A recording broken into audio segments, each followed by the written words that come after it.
Binibigyan mo siya ng mamahaling regalo o halos araw-araw sinasabihan mo ng salitang I love you, pero feeling mo hindi niya pa rin ma-appreciate ang pagmamahal mo. Alam mo, may kanya-kanya tayong paraan kung paano magmahal ng isang tao. Pero may kanya-kanya rin tayong paraan ng gustong matanggap na pagmamahal.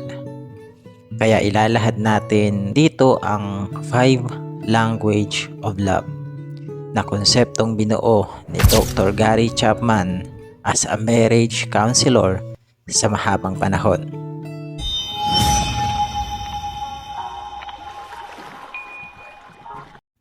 Number 1, words of affirmation.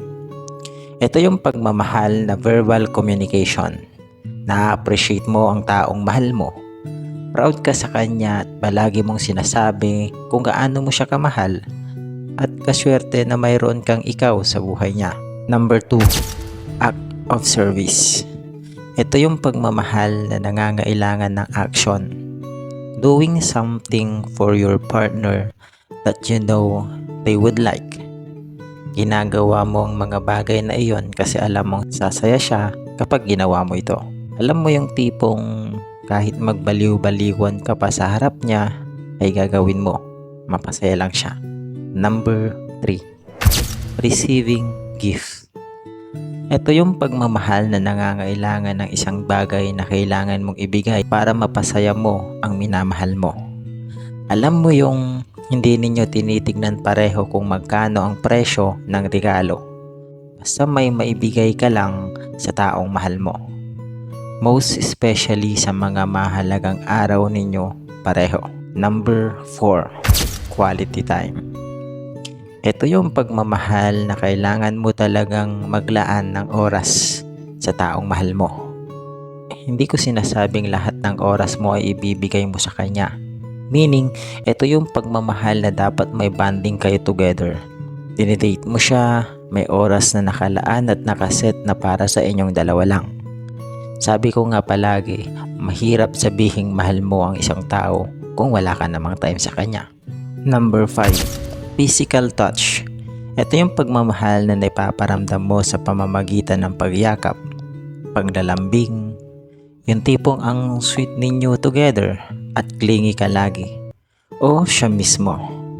Making love at higit sa lahat, hawak mo ang kamay niya kasabay ng words of affirmation na hindi mo siya iiwan hanggang sa dulo ng walang hanggan. Ikaw, anong love language mo?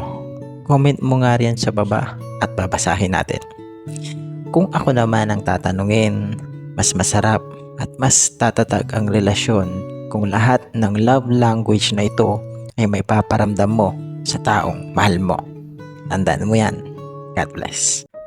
Gaano nga ba kahalaga na may time ka para i-update ang partner mo?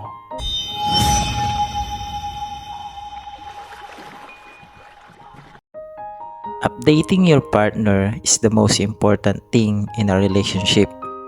Ang pagiging busy ay hindi rason para hindi mo man lang makamusta o masabihan ang partner mo ng mga bagay na ginagawa mo.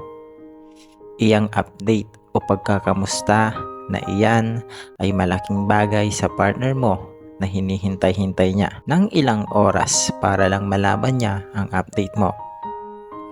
Sa pagpasok kasi mga boss sa isang relasyon ay isang big responsibility, and if you can handle the bare minimum he or she asks for, huwag kang papasok sa isang relasyon.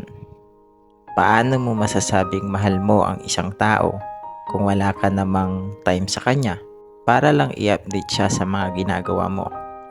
A real man or woman, no matter how busy he or she is, he or she will grab the opportunity to update you. Kasi dyan nag-work ang isang matatag na relasyon. Tandaan mo yan. God bless. May nagtanong sa akin kung mahal ko pa raw ba siya. Ang sagot ko,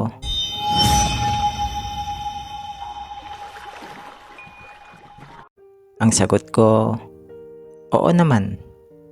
Pero kasabay ng love na iyon Unti-unti kong tinatanggap ang katotohanang hindi na ako yung mahal niya. At kahit anong gawin ko, hindi na mababago yung hindi na talaga ako. Hindi ako ang pipiliin. I act like I stopped loving the person I love the most. Yung tipong kahit di ka na nangungulit, kahit iniiwasan mo pa siya, pero still, mahal na mahal mo pa rin siya. At hanggang ngayon, alam mo sa sarili mong wala ka ng ibang mamahalin kundi siya lang talaga. Kahit na alam mong may pinili na siyang iba at never na magiging ikaw yon. Sakit, no? Pero iyon ang sinabi ko. Kaya kapag alam mong swerte ka na sa isang tao, ingatan mo na't huwag mong papakawalan pa. Mahalin mo siya hindi lang sa panahong kamahal-mahal siya. Bagkus, mahalin mo siya kahit sa sitwasyong ang hirap niyang mahalin at intindihin. Tandaan mo yan. God bless. Wala siyang chat, wala siyang tawag, wala siyang text. Okay lang yan.